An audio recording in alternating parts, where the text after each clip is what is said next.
today where Crytek very generously provided rather too many free drinks. So I'm going to try and stay with it to do this GameCity breakfast this morning. So the GameCity organiser very kindly said, come along and bring 10 clips of things that have inspired you. So hopefully there'll be some interesting stuff here. So the first thing I thought, and I know that was it on Tuesday there was a big Spectrum versus Commodore thing, which I missed unfortunately. So maybe the first clip is something that got shown then, but this is kind of really when I first got into games, when my parents bought me the fabulous ZX Spectrum. So.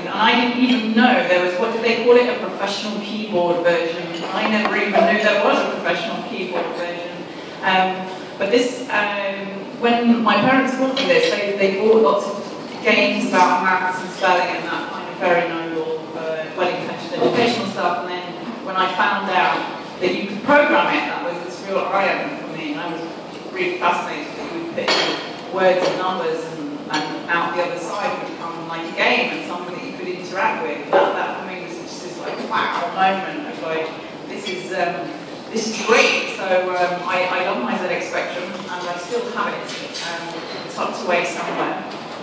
So that was my first inspirational thing. And one of my favourite games on the Spectrum was this one, Attic Attack.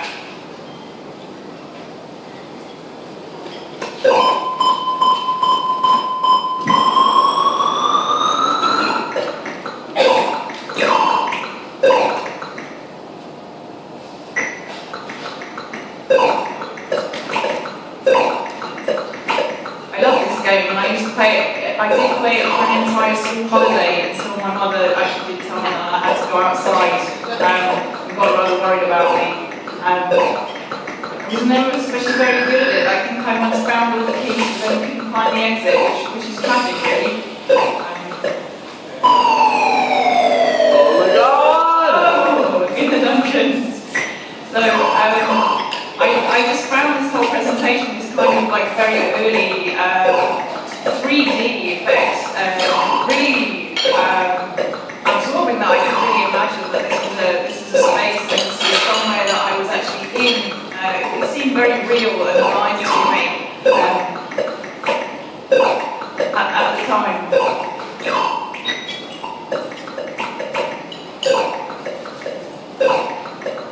I'm not sure if this is going to be a whole playthrough where he gets all the keys and gets out and just puts my 12-year-old self to shame. So I don't know how many of you, did any of you play Attic Attack? No, just me. Yes, yeah, chap over there.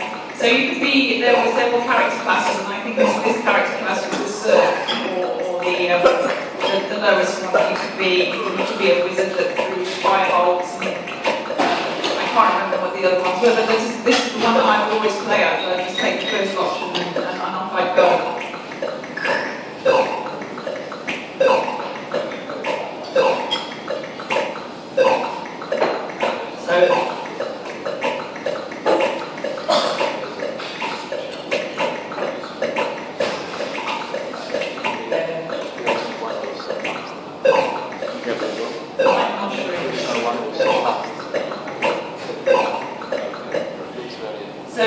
I mean, obviously now it looks very, very basic, but you know, at the time that was the height of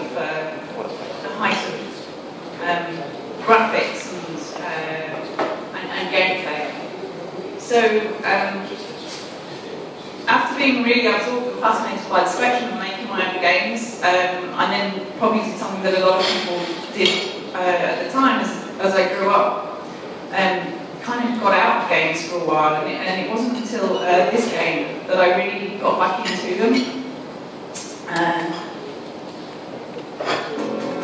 In a very big way.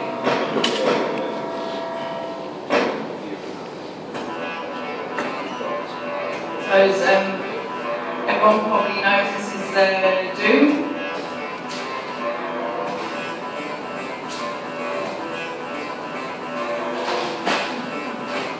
And then, as you can see, we've got to step up from Acid Attacks 3D to something that's far more like real 3D.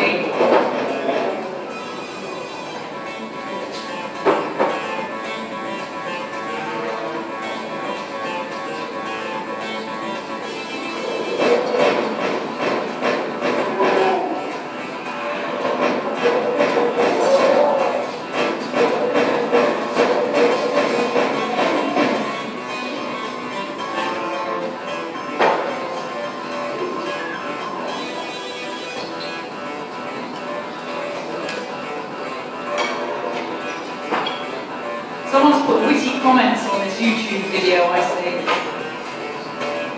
Oh, we could do full screen on this, I think. I didn't think of that. That's better.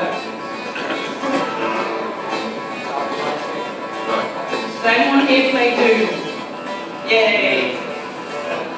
That's more like it.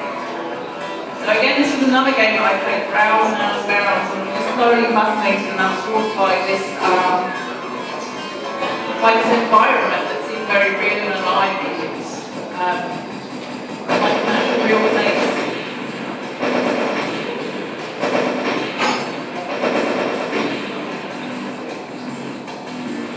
You are here.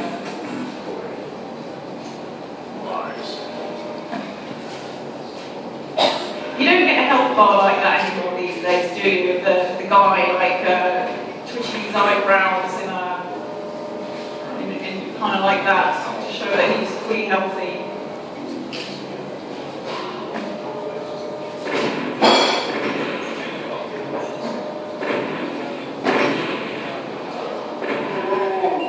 And of course, one of the really interesting things about Doom was that you could make your own maps for Doom. Which I started to do, and then progressed on to doing the Quake mods.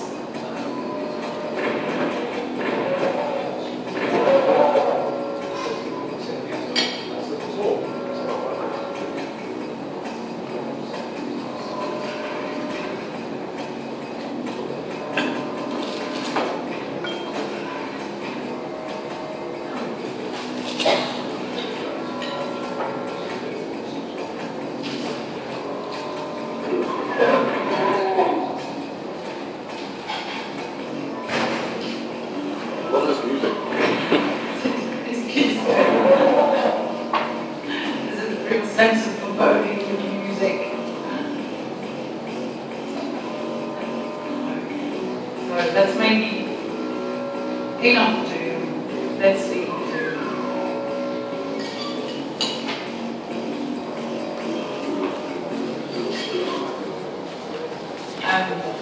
So that was really how I got into the games industry proper, through doing stuff and then the Quake mods, and then I got a game. I did actually go to university and do game design, but I got into much more making mods, making the Quake mods that got me a job at Sony. And of course, when you first get a job in the games industry, you think that you just know absolutely everything. Hey, I like games, I play games, that's it, I know everything that there is to know. But over the years, and in several games, have been kind of these real eye-opening epiphanies for me in what games are and what games, how to create a game experience. So the next things that I want to have a look at is the games, the key games that that for me kind of really sum up really fundamental things about game design